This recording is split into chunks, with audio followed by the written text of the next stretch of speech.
this man represented a bigger system that was at play, and the system was found out. Yeah. Well, I can confirm one thing. Okay, confirm. I'm not in the Epstein files. I'm not either. So whether I read them or not, I know I'm not in there. Yeah, there you go. But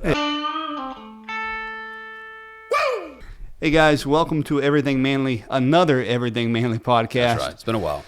It has, but we're trying to do these things once a month. But if I would go through a list of stuff that John does and I do, I would bore you to death, and so I'm not going to do that. Doesn't matter. Yeah, it doesn't matter to you because you're not in our lives. But if we can't make it every month, then just realize that we're not being deadbeats.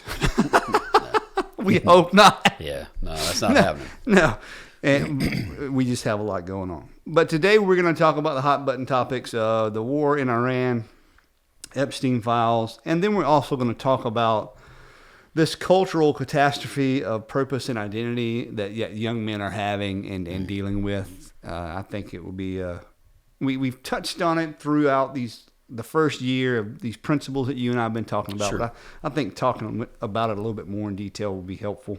Yeah. Well, let's start off. So we got the Epstein list, and you and I said we would talk more about it if it really came out. And and I know you haven't had time to look into it. I briefly looked into it. Yeah. And for those of you who haven't begun to sift through all this information, it's a massive amount. I mean, It's a massive amount of PDFs. You can go onto the FBI's website or the Homeland Security website and find all this stuff. I can't even research it. It's just so much. So I'm leaning on people who have done the research for me and on YouTube and to look at some of the email clips back and forth with each other. Anyway, you slice this thing, it's not good. I think Weinstein, I think Eric Weinstein, he was being interviewed. He's an atheist, Jewish atheist. I don't know how you split that, but anyway. Right. But he was making a statement, and I'm going to throw this statement out to you, and I'm going to see what you think about it. And I'm just throwing it on you. So this is just two dudes talking. That's right. I can't think of his first name. Aaron Weinstein said that Epstein is not a person per se, but a system. And I'm not. There was a real human being. Sure. Epstein. But what he's saying, this man represented a bigger system that was at play, and the system was found out. Yeah. Well, I can confirm one thing. Okay, confirm. I'm not in the Epstein files. I'm not either. So whether I read them or not, I know I'm not in there. Yeah, there you go. But that's probably an accurate portrayal of at least what it seems like for someone to have such a massive collection of correspondence and everything, and then to have it investigated so deeply by such a broad swath of people. I mean, this guy must have had, a lot of reach, and I guess power and influence and money make that happen. Yeah. We were talking earlier about, some of the things are just really, really bizarre, the accusations that are being made and the things that potentially people were involved with, it's definitely a demonic thing in full of whatever was going on. I think some of it that a lot of our listeners, and including me and you, we don't want to let our minds go there. Well, how depraved? Depraved was this? How evil was this? There were children that were raped, were abused. There's no doubt there were children who probably died. I have no confirmation of that, but there were definitely accusations made. Heavy accusations made, and a lot of evidence leaning toward that with pictures. Don't go there. Don't look at a lot of them. I didn't. I just glanced at some videos of some people on YouTube that had it blacked out. But this is demonic. They're treating people like animals.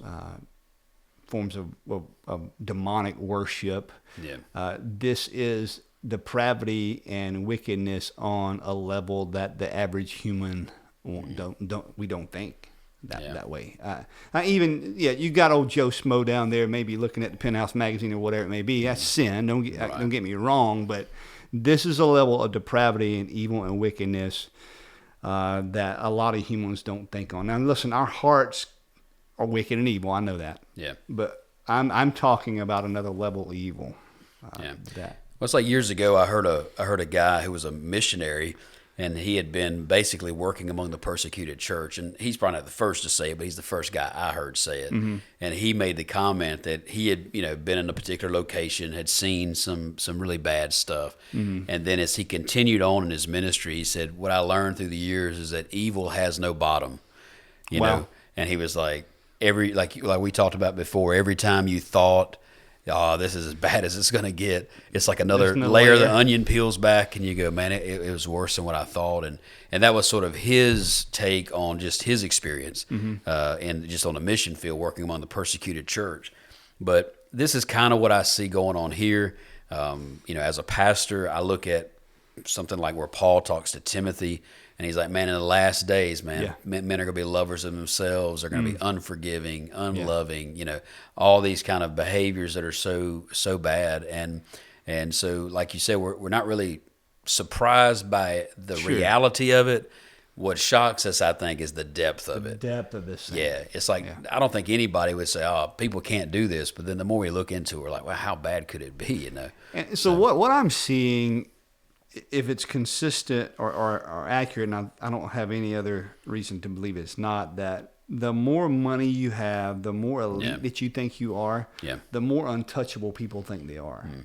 Like if you follow the paper trails with the owner of Victoria's Secret, he gave, Epstein he gave him control of one of his most valuable estates. It was like $40 billion. That's a massive amount of money. Crazy, yeah. Just to sign it over to Epstein, that's not normal. I'm not going to sign that. Even if I'm a multi-billionaire, I'm not going to sign that type of control over of an estate to somebody like that.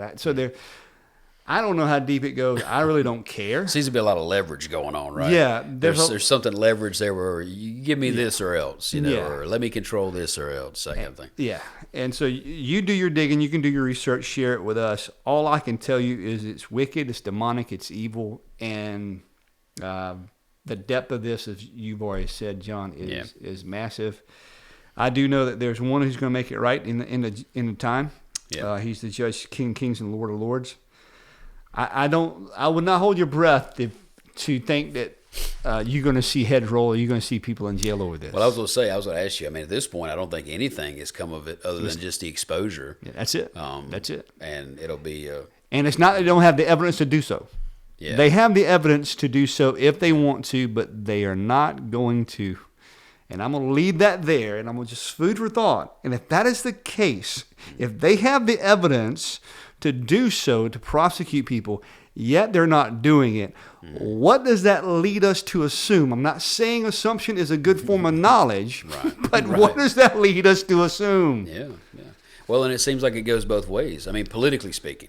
Sure. So you would think if the evidence is there to accuse one party, why not expose it?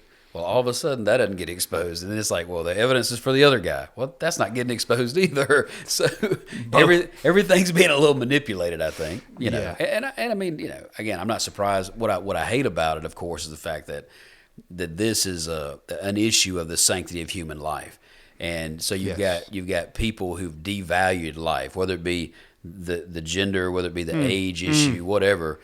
But you've got people that are treating other people in a way that disregards being created in the image of God, and that's the real insult here. Is I think the bigger issue is that this is just a perfect example of how the devil from the very beginning, right, has wanted us to devalue life and not believe we had anything to do with God's image, and yet we see it on display now in a real practical way now, where people with power, money, influence have said, "Yeah, your life's not important as long as I get my pleasure." And I think that's the bigger issue.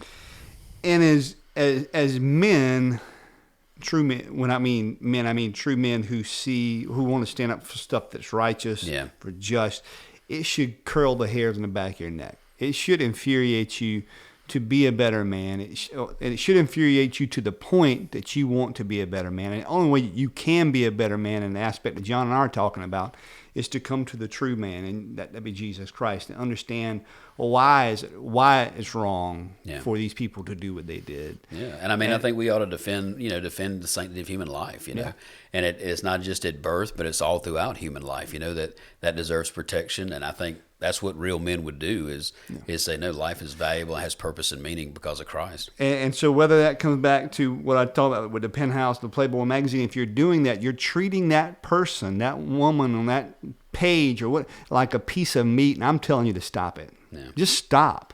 Yeah. And I'm speaking it to anybody may not be doing those things, but right.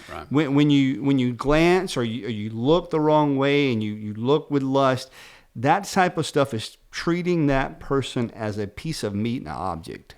And that your affection is supposed to be for your wife. And these people on the Epstein list are just taking it to, once again, deeper and deeper levels of depravity. And just like you said, John, these children, these young men and women, they're made in the image of God. And they're not pieces of meat. They're souls that are made by God and are valued and cherished, and these people are using them just like pieces of meat to fulfill their lust. Yeah, and part of I think what this whole, call it an investigation, exposure, whatever the last 12 months has been like. Sure.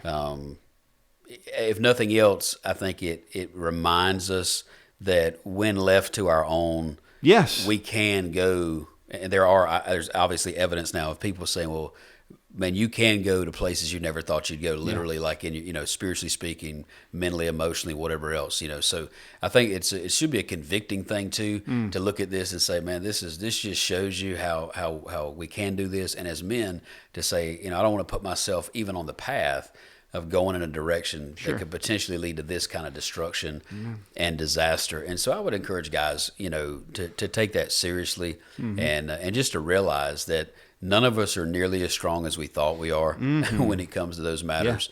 Yeah. And this is just, kind of a really huge exposure of how people who thought there would be no exposure are now being exposed. Now, again, consequences, maybe not, but definitely some exposures happening. And it all comes back to your responsibility as a man and accountability. Yeah. The rich, the elite, in this case, they thought they had no responsibility to these people because they're lesser and they have the power over them. They have no accountability to them or to anybody around them because they had the money to get out of it. But what we see with God, when he judges this, they are going to have responsibility and accountability. And I'm going to be honest with you, these men who are doing these things, and I'll call them out on it because I'm a nobody, are simply cowards because they're not being men. They're treating people as pieces of meat, therefore they're just a bunch of cowards who can't control themselves and can't keep their pants up.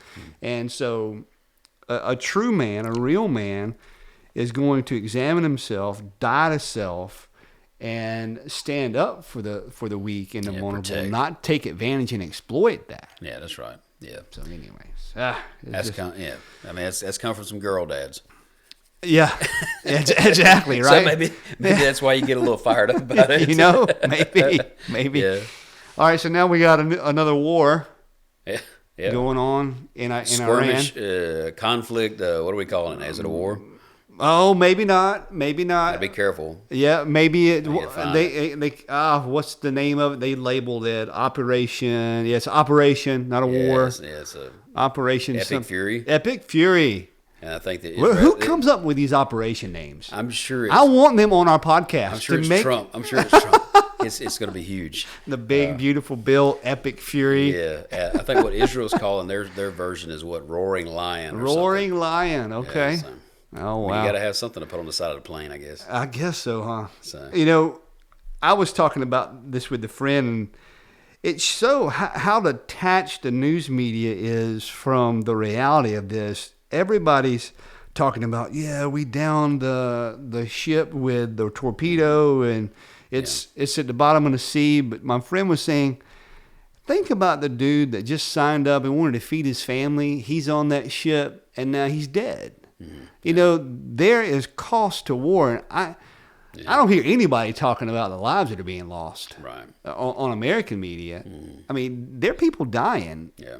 I mean, there are people inside of those buildings. There are people inside of those ships. I mean, I'm not. Listen, I really don't know where I stand on this. I haven't thought through it in detail yet. But do we want Iran to have nuclear weapons? No, we don't. Should we went in there and start blowing up all this stuff? I don't know. I just don't know. I don't know. I do know we don't want those types of people to have nuclear power. I don't have the answer. I'm not in government, so I have the freedom and I guess the convenience to be. I don't know. I don't have the inside information, but I do know war is catastrophic. It destroys families. It destroys lives. So, I mean, if it's really taking place, what is taking place, America's firepower and warfare capabilities are pretty superior to at least Iran. They couldn't even do anything against us. I mean, it's been, this isn't the first one. You had the thing in Venezuela, which that was obviously very limited precision strike to get this guy out. Clearly the U.S. military is showing how gifted and equipped they are. And that's definitely been on display. We haven't seen that in years where we've been in these embattled locations like Afghanistan, Iraq, and we're just kind of maintaining for years. But like this has been like some heavy hitter kind of things, and obviously that's because of who the president is. His personality, his run out ahead of the crowd and figure it out later, like that kind of personality. I think that's going on. I agree with you. I don't really know that anybody has the perfect solution. No. I think that the idea with Iran, it wasn't like it started this year. I mean, this has been going on for years, right? It has. It's been building. So you got numerous administrations have dealt with them. And I'm pretty sure, and this is where I think the conclusion must have been, was that if we don't do something, it's just a matter of time before they ended up securing the ability to strike another nation, maybe us, but it would probably be they would strike us from another location because they probably don't have anything to go reach. Well, we see that going on right now with the ballistic missiles. They are getting out. I mean, they're bombing Qatar. They're bombing our military bases in other parts of the world. So I mean, there it is. I mean, that's obvious. One thing I will say about what's going on in Iran, I do think as we look at this, or at least me as an American, I'm thinking, and as a leader, all right, they just killed the leadership. Right. That's going to hold a vacuum. Sure. Yeah. Who's going to take that position? Yeah, who's coming up? Yeah, and I think it's going to be worse than who was. That's the roll of the dice, right? I mean, you're hoping that the people rise up and put up some sort of a leader that they some type of government where they're represented as a people. Yeah, and then of course, instantly it's going to be from the family or whatever of this dictator. And I think that's part of it is that I think as men, one of the things we look at these situations, because we're going to be the ones having to probably explain it to the family sometime. The kids are going to be like, "Hey, what's going on?" I'm already talking about it with my older daughter. I knew she'd want to talk about it. I'm like, I got to get up. I had a long discussion the other night about this. Just trying to figure out what was going on, and I think we have to make a distinction between the leadership of nations and the people of nations. And I mean, it's just like America. It's true. America's so many people compared to a place like Iran. But we've got a 50-50 split in our country, right? Where half the people, I don't care, whatever year it is, it's always like 50-50, man. And it's going to be, these folks agree with the leadership and these don't, But we still have, call it what you will, but at least we have elections that are relatively free and fair, right? Sure. I mean, there's people that argue about that, but we still can do that at no threat. These places, there is no say, and the leaders have been ruling and taking advantage of them. And so I can, I would say, like, even to my own children, this has been against leadership. It's not really against the people themselves. This isn't a direct attack on these people. Honestly, I think we would frame it in America as trying to help set them free and also protect our neighbors, like Israel and things like that. But, man, look, money, power, politics, it gets blurry, and people's lives get in the middle of it, and that's what's so sad about it. So no matter, it doesn't matter what the war is or conflict, but it's sad. I mean, what you just talked about, I mean, you can honestly, you can take that as a template, and you can drop that on any conflict, and it just fits right in there. You don't have to shove it in the mold. Yeah. It's there. Yeah. Epstein. What are you looking at? Power, Yeah. money, political people in it. It just gets blurry, man. Everything gets mixed up. It's just, yeah.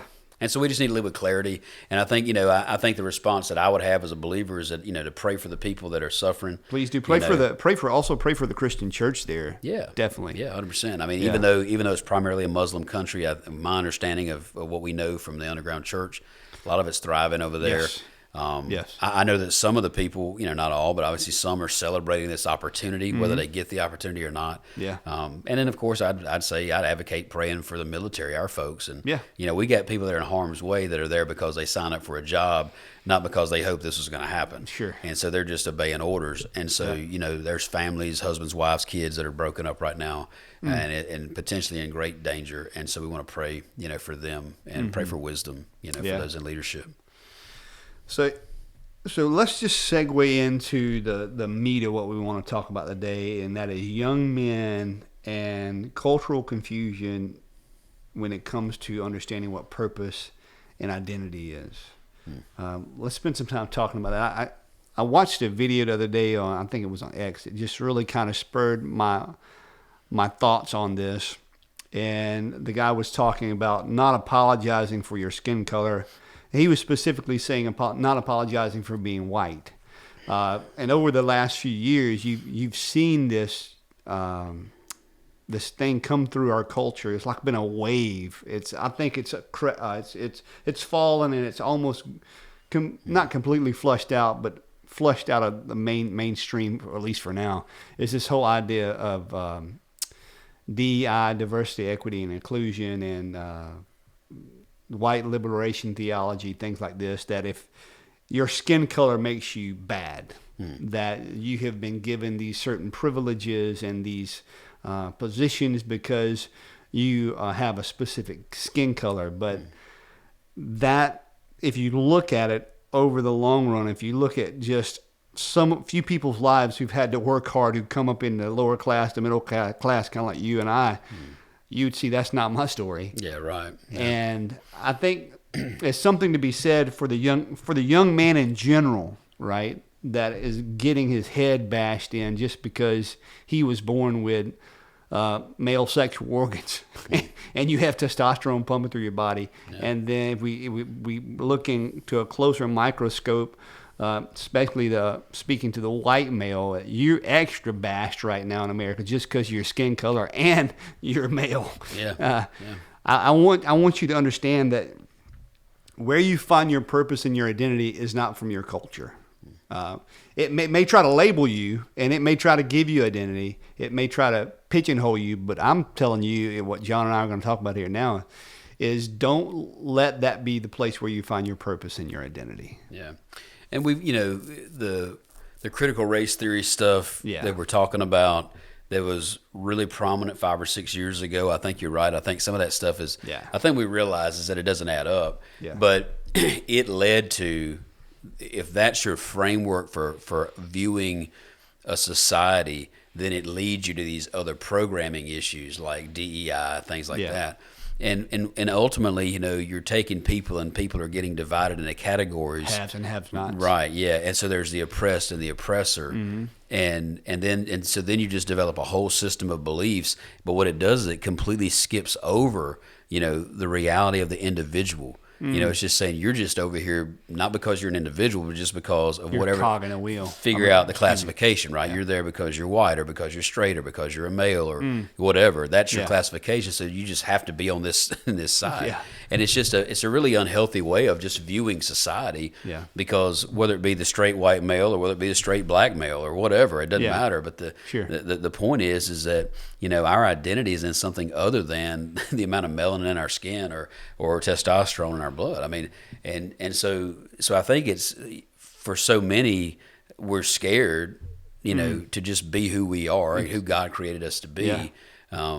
And I think that for me, I don't want to apologize for those things. It's who, God put me at this place and this time to be this person, and my identity is connected to who I am in Christ, not, whatever these other categories are. That's the only category that really matters to me.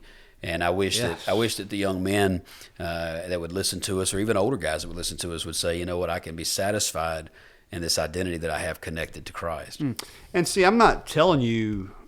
Matter of fact, we're telling you not to be ashamed of your ethnicity, but at the end of the day, melanin count is just melanin count. Right. I mean, your culture is just your culture. Yeah. Are you going to be influenced by it? Of course you are. But where you should find your identity is in your Creator. Sure. And listen, maybe you're listening here, you're not a Christian. That's why we're going to encourage you to really kind of dig into where you came from. I'm talking about really where you came from and who sustains you. Yeah. That's where you find your identity, because if you latch your identity into your skin color, you latch your identity into your culture, or you latch your identity in anything else, your purpose in life is going to be off. Yeah. Because you're not going to really understand what purpose in life is until you understand where you came from and what your identity should be. And in some ways, I mean, these things they're social constructs. Like we put them on people. So, we're the human race, but then we all of a sudden we start adding these other adjectives to it. We put this social construct on and say, well, no, that you're a white human or a black human or whatever, and then that's going to automatically define how you behave, how you think, how you act. That's just kind of a very short-sighted view of how reality of things are. Like it's just a crazy way to view people. But we put them in those boxes. I think that's where people get confused, and I think that's where all of a sudden people go, well, I guess I just got to apologize for being me. I mean, whatever. And it's like crazy. It's just not thinking. Yeah. I don't think it's fully considering everything that's going on. Yeah. And so I just personally, I think the video we're referencing, I mean, it was actually in Britain. Is where it was based out of, but actually, what the guy was saying really wasn't offensive. It was just an older gentleman making matter of fact. Yeah, he was just saying, hey, this is how things really are. And so, I would say settling your identity is as a young man and being satisfied and content in what that is, it will definitely help you moving forward. Because when people, we look at our society, when there's a confusion about identity, it just leads to chaos in your life, in your personal life. And we see that played out in different ways. So there's people that they're confused about their sexual identity, or they're confused about the whatever, whatever the identity, put the adjective with it. Yeah. And I think once you find that confusion there, then it eventually just falls to chaos and things sort of run off the rails. Amen. And as a pastor, I'm saying, I don't think God wants that to be the way your life goes. I think He's given you clarity in this. Amen. And you would do well to pursue answers from Him. Amen. And so when you do that, and you now have your identity found in Christ, you're okay in the sexuality that you are, the sex that you are, your purpose now is clear. That as men, we're supposed to love, we're supposed to lead, we're supposed to cherish, we're supposed to provide, we're supposed to stand up for the weak, we're supposed to stand up and be a voice of clarity in confusing cultural times. And you're able to find that purpose, and you are. This takes a lifetime of growing into your true identity as a man, and it doesn't happen overnight. But as you continually keep coming back to the rock from which you came, which is the Lord God, and His principles that you can glean from His Word, the more you understand, okay, the culture may be attacking me right now, but the very thing that this culture needs, whether they know it or not, is for me to be a man. Yeah. Is for me to stand up and be this person who is secure in who he is, in his identity, and is secure, knows his purpose in life, and is just walking in that purpose regardless of what people are saying. And being secure in who you are doesn't mean that you can't be humble. Sure, Jesus was. Look at Him, right? Right. So, having clarity and humility can be things that you can hold in the same thing. It's called meekness. Yeah, you can do it at the same time. And and I think that, in one sense, I get it. There's people that they just like to be belligerent or be contrary about everything.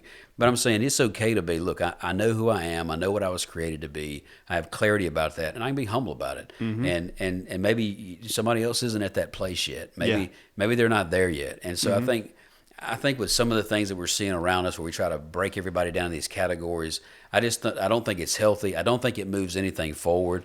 I think it creates more division among us. And I think for men, rather than be dividers, we ought to be those who kind of bring some sense of, unity and make purpose of our lives, make it count.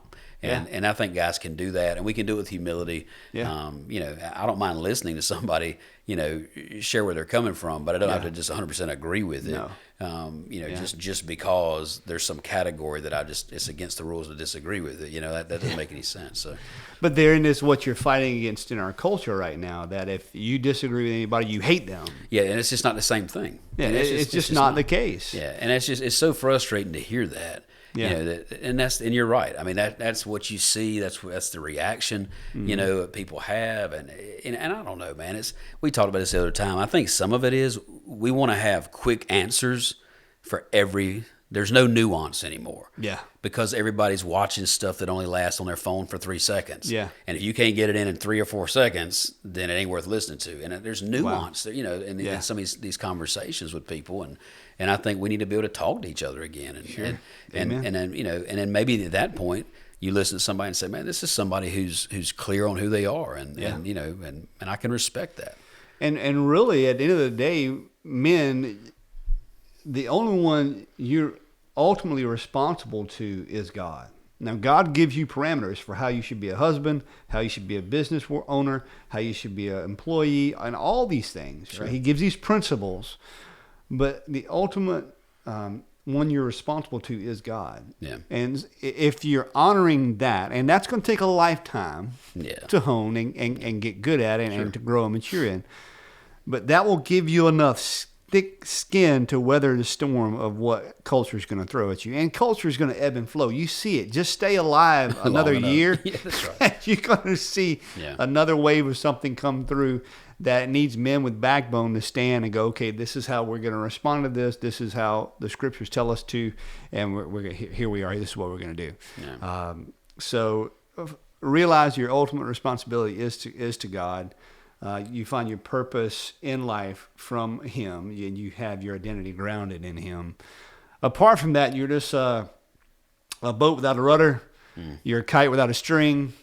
You're just clueless, man. Yeah. Come be anchored to the rock of ages. Come be anchored to the source and the purpose and your identity, the ones you're living. I got any closing comments? Anything we need to shut out with? Anything we didn't touch on this specific topic you think we need to cover?